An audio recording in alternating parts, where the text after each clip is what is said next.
26 जनवरी गणतंत्र दिवस पूरा देश धूमधाम से मनाता है, क्योंकि ये आज़ादी का वो जश्न है जहां हम सभी वीर सपूतों और देश में बलिदान हुए जो वीर सपूत रहे हैं उनको याद और नमन करते हैं। आज इस विषय पर हम चर्चा करने के लिए विशाल आनंद गेहार जी के पास आए हैं, जो सामाजिक कार्यकर्ता है और मिशन सुरक्षा परिषद में एक अच्छे पद पर है, प्रदेश अध्यक्ष हैं ओबीसी एसटी मोर्चा के। सर, किस तरह से इस गणतंत्र दिवस को आप लोग मनाने वाले हैं और क्या संदेश, क्या अपील करना चाहते हैं? देखिए, क्योंकि ये गणतंत्र दिवस है, 26 जनवरी 1950 को हमारे संविधान भारत राष्ट्र के सम्मुख रखा गया और उसको लागू किया गया। उसके संविधान के अधीन भारत सरकार का गठन किया गया। तो मैं, क्योंकि भारत संविधान में धारा जो अनुच्छेद 341 और 342 हैं, जिसके 340 है, इसके माध्यम से हमारे दलित समाज की बड़ी जातियों को आरक्षण का और उनके हकूक़ की बात करने का अधिकार प्राप्त हुआ। तो मैं सबसे सर्वप्रथम अपने दलित समाज के साथियों को, अपने पिछड़े वर्ग के साथियों को, अपने अल्पसंख्यक साथियों को ये संदेश देना चाहूँगा कि देश के निर्माण में अगर उनको पूर्ण सहयोग देना है तो उन्हें 26 जनवरी गणतंत्र दिवस के पर्व को बहुत हर्षोल्लास के साथ मनाना होगा।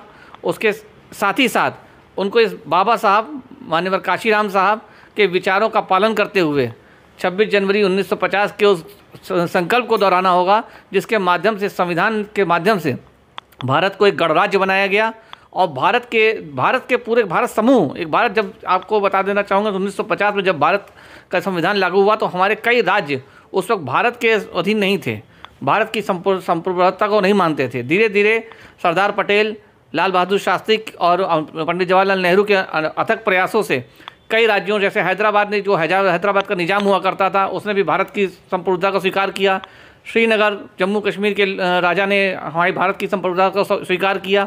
तो इस संविधान की मूल अवधारणा जो थी कि पूरे भारत के नागरिकों को एक समझना और उनको समान अधिकार देना, ये उसी के अनुरूप हो सका। इसलिए मैं चाहता हूँ कि हमारा विचार है, मिशन सुरक्षा परिषद का ये विचार है, हमारे भारतीय जनता पार्टी का विचार है कि मान्यवर काशी साहब, परम पूज्य बाबा साहब डॉक्टर भीमराव अम्बेडकर की अवधारणा के अनुरूप संविधान की मूल अवधारणा को बचाया जा सके और उसी के अनुरूप इस देश का संचालन जिस प्रकार किया जा रहा है वैसे ही चलता रहे।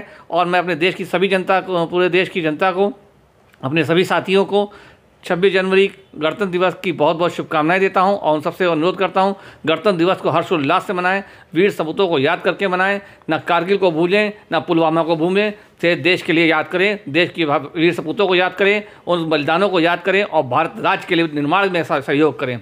जय भीम, जय भारत, जय हिंद। चलिए सर, बहुत बहुत धन्यवाद। तो ये थे हमारे साथ विशाल आनंद गेहार, जिन्होंने साफ तौर पर कहा कि गणतंत्र दिवस को हम सभी बड़े धूमधाम से मनाएं, हर्षोल्लास के साथ मनाएं। उसके साथ साथ जो देश पर बलिदान हुए हैं वीर सपूत, उनको कहीं ना कहीं याद करें और बाबा साहब का जो संविधान है उसको बचाए रखने का काम करें। सहयोगी भरत के साथ मैं